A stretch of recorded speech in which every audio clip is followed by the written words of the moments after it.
I usually keep all that to myself. I just come in, work, get paid, and leave. And employers, they love that. But, people like me, many, many, many years ago, would have made a great living being a good employee. And that's what's got so many people, I think, in this country in particular, frustrated, is because they're not realizing that it's now based on fair employment system, instead of, good hard worker employment system, because many, many years ago, a good employee like me would have been making way more money than I have been, because bosses, supervisors, they love me, They love everything I do. I go above and beyond the call of duty. I do stuff they aren't even thinking about doing. It's done. And they would have paid hand over fist for people like that. Even my current boss now, he's told me he would love to pay me more, but he cannot. And it sounds weird, but he probably would. He's that kind of a boss. He's a very good, he's one of the best managers I've ever had, but he can't pay me more. I'm at the top rate at my job. Cannot make a cent more.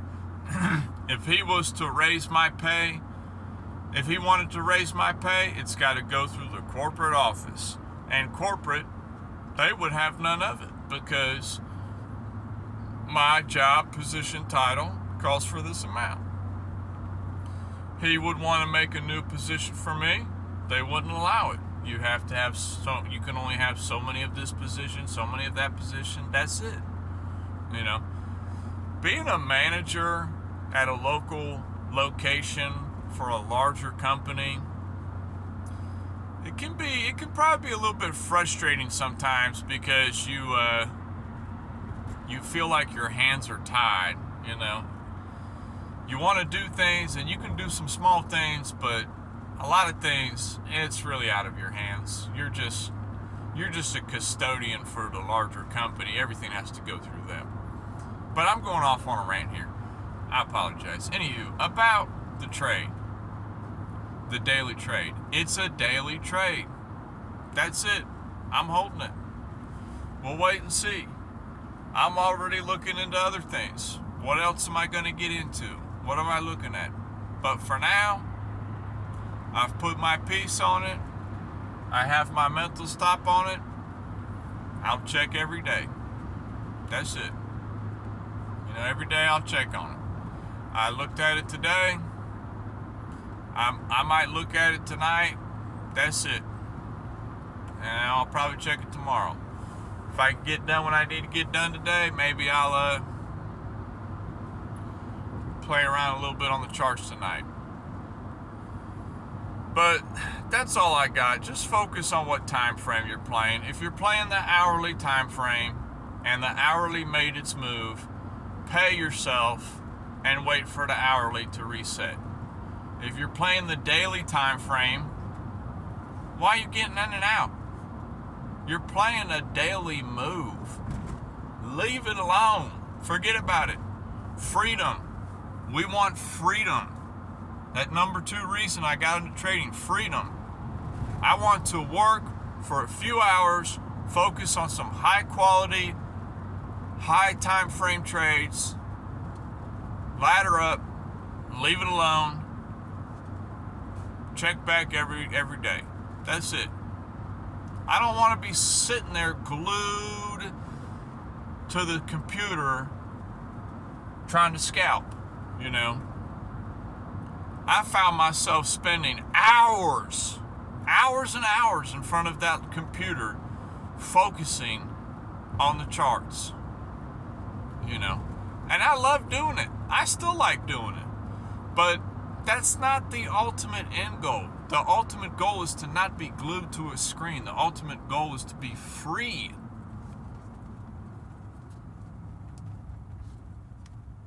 Work a few hours, go about your day.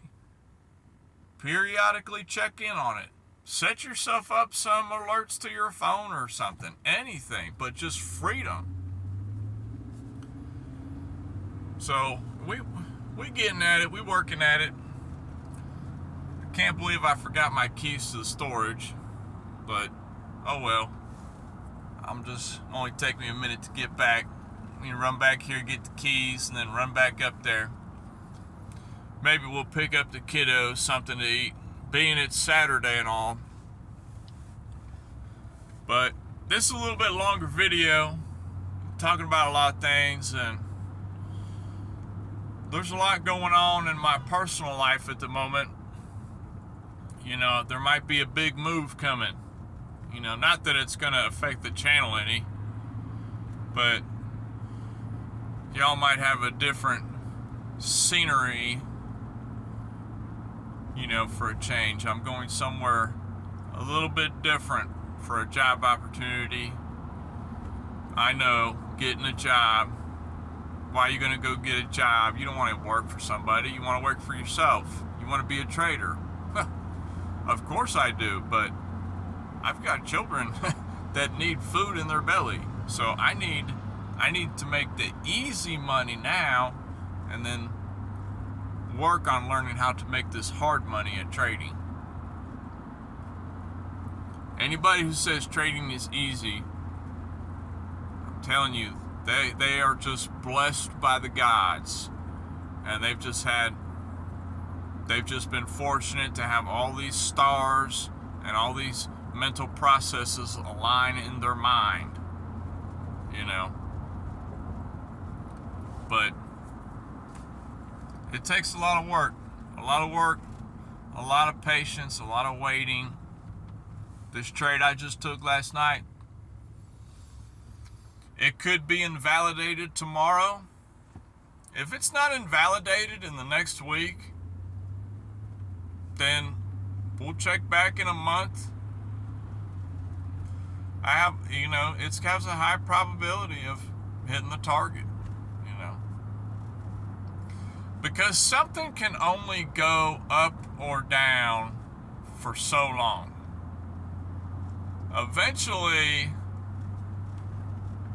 there has to be a move made. And the amount of the move is going to show the true nature of this trade. If the daily oscillators on this daily trade, if they all get sky high, but price hasn't gone to my target, it's a sad truth. I'm going to have to close the trade, no matter where it's at. But that's how trading is, But until I see that everything on the daily is overbought like you wouldn't believe, until it gets to a point where I would say, oh man, I would short this daily. Until I get to that point where I feel like I would want to short the daily, why would I close the long? There's no reason to close the long if I don't feel like shorting the daily, if that makes sense. It's vice versa, whatever time frame you're on. If you're playing the hourly and you see your hourly is way oversold and it's way at the bottom, and oh my goodness, man, this is bad. This is looking so bad. Would you really want to just short that? I mean, why would you want to short that? That makes no sense for a reversal trade. Why would you short something that's way oversold, and it's way low? That's the time to look for the long. Vice versa. When I come to the chart every day, no matter what markets I'm trading, I go in there and I look for the top 20 losers of the day. What is the bottom 20 assets? And I'm looking at each of them. And I'm analyzing, is there any of them a chance that they're going to go back up. You know, vice versa. I'm looking at, if I'm looking for a short, I'm not looking at the losers of the day. I'm looking at the number one winners of the day. You know, you want to short the high and you want to long the low. Sell high, buy low. It's not as easy as you think. But I'll holler at y'all later. Peace.